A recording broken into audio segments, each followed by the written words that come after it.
एक छोटे से बच्चे से किया गया बात व्यवहार जो पेरेंट्स या सोसाइटी को काफ़ी ज़्यादा नॉर्मल लगता है, वो उसके फ्यूचर को बहुत हद तक प्रभावित कर सकता है।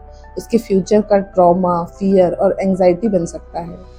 कई बार वो उसके लो सेल्फ एस्टीम का रीज़न होता है और कई बार उसके सेल्फ वर्थ को क्वेश्चन करता है। तो hello everyone, welcome back to my channel mind echoes, जहाँ पर हम लाइफ, माइंडसेट, हैप्पीनेस और हीलिंग जैसी बातें करते हैं। तो शुरुआत आज मेरी कहानी से करते हैं। एक ऐसी लड़की जो बचपन में डरी और खुद को नापसंद करने वाली थी। 7 या 8 साल की थी तो सोसाइटी के बारे में थोड़ा समझ आने लगा कि सोसाइटी मेरे किस चीज़ पर पॉइंट आउट कर रही है। लोग मुझे देखते और बस यही कहते कि इसकी मम्मी इतनी ज़्यादा सुंदर है और ये किस पर गई है। इसके पापा मम्मी दोनों गोरे हैं, ये काली कैसे हो गई इतनी ज़्यादा। एक इंसिडेंट याद करती हूँ तो आज भी मुझे रोना आता है, खुद पे तरस आता है कि उस टाइम पे मैंने खुद को किस तरीके से ट्रीट किया, कितना गलत ट्रीट किया मैंने अपने आप को। मैं आज आप सभी से वो इंसिडेंट शेयर करना चाहती हूँ। मेरे मामा का बर्थडे था, मैं अपने मामा के बर्थडे पे गई। उस टाइम पे मैं 9 या 10 साल की रही होंगी। वहाँ पर सारे के सारे लोग आए हुए थे। मैं वहाँ पर जाके बैठी। वहाँ पर एक मेरे दूर के मामा आए, उन्होंने सबके सामने आके मुझे देखा और कहा, ये मेरी मम्मी का नाम लेके कहा, ये इनकी बेटी है, इतनी ज़्यादा काली, और इसके नैन नक्श देखो कैसी हुई है, ये किस पे गई है। और वहाँ पर जितने लोग थे सब देखकर मुझे हंसने लग गए, उनकी उन बातों पर हंसने लग गए। आप सोच सकते हो एक 9 या 10 साल की बेटी, छोटी सी बच्ची, उस पर क्या असर पड़ा होगा, उसके दिमाग पर क्या असर पड़ा होगा। वहाँ मौजूद बहुत लोगों के लिए मजाक का सब्जेक्ट हो सकता है, लेकिन एक 10 साल की बच्ची के लिए जो जिसके जिसके रंग का मजाक उड़ाया जा रहा था, जिसके नैन नक्श का मजाक उड़ाया जा रहा था, वो उसको क्या लगता उस समय। वो वॉशरूम गई और जाकर बहुत ज़्यादा रोने लग गई। बहुत सारे लोगों ने तो ये भी कहा है कि मुझे कि तुम्हारे पेरेंट्स ने तुम्हें अडॉप्ट किया है क्योंकि तुम उतनी ज़्यादा सुंदर नहीं हो, तुम्हारे नैन नक्श और तुम्हारा रंग दोनों ही तुम्हारे पेरेंट्स से मैच नहीं करता। से बड़ी हुई तो पढ़ाई में थोड़ा अच्छा करने लग गई। जैसे ही मैं 10th में गई, वहाँ पर मेरे सबसे ज़्यादा स्कूल में नंबर आए। मैंने पूरा स्कूल टॉप किया, जो कि हिंदी मीडियम का स्कूल था। उसमें मैंने पूरे स्कूल में सबसे ज़्यादा मेरे मार्क्स आए। सब ने मेरी तारीफ़ की, सब ने मुझे अप्रिशिएट किया।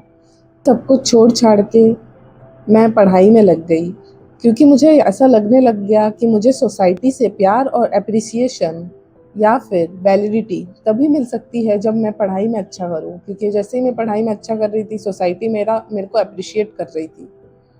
अब मेरी पूरी की पूरी लाइफ पढ़ाई के इर्द गिर्द घूमने लग गई, क्योंकि मैंने अपने मन में बिठा लिया था कि मुझे सोसाइटी, पेरेंट्स या पूरी ज़िंदगी में तभी प्यार मिल सकता है जब मैं पढ़ाई में अच्छा करूं। आपको क्या लगता है, इन सब चीज़ों के बाद उसका जो पास्ट था वो क्या पूरी तरीके से बदल गया? उसके जो पास्ट में उसको जो टॉन्ट मिले थे सोसाइटी से, जो सोसाइटी ने उसको जज किया था कलर के बेसिस पे, नैन नक्श के बेसिस पे, वो अब ठीक हो चुका था? तो आंसर है नहीं। वो सारी चीज़ें उसके अंदर एक चाइल्डहुड ट्रॉमा के रूप में स्टोर हो गई। और मुझे पता है लगभग हर इंसान को किसी न किसी तरीके का एक चाइल्डहुड ट्रॉमा है। किसी को पेरेंट्स और सोसाइटी से प्यार और एप्रिसिएशन नहीं मिलता। किसी के पेरेंट्स उसे घर में मारते हैं या उससे मिसबिहेव करते हैं। किसी के पेरेंट्स आपस में लड़ते हैं। वो भी एक बच्चे के लिए ट्रॉमा से कम नहीं। किसी बच्चे को अगर बचपन में प्यार और एप्रिसिएशन नहीं मिलता तो उसकी की पूरी लाइफ सोसाइटी से वैलिडेशन लेने में चली जाती है और उसका सेल्फ इस्टीम भी काफ़ी ज़्यादा लो होता है। वो बच्चा जब बड़ा होता है तो हमेशा पीपल प्लीजिंग में लगा रहता है कि लोग कैसे उससे खुश हो पाएंगे, वो वही चीज़ें करता रहता है। जिसने बचपन में अपने पेरेंट्स के झगड़े देखे होते हैं, पेरेंट्स को लड़ाइयाँ करते हुए देखा होता है, वो उसको रिलेशनशिप का ट्रॉमा रहता है। उसे लगता है कि रिलेशनशिप वगैरह बेकार है, इससे लाइफ बहुत बेकार हो जाएगी उसकी। वो इंसान सामने वाले पार्टनर पर ट्रस्ट करने से डरता है। उसे लगता है कि सामने वाला पार्टनर उसे कभी भी धोखा दे सकता है, या अगर उनकी शादी भी हो जाएगी तो उसके बाद उनके बीच में रिलेशनशिप कभी अच्छा नहीं रहेगा।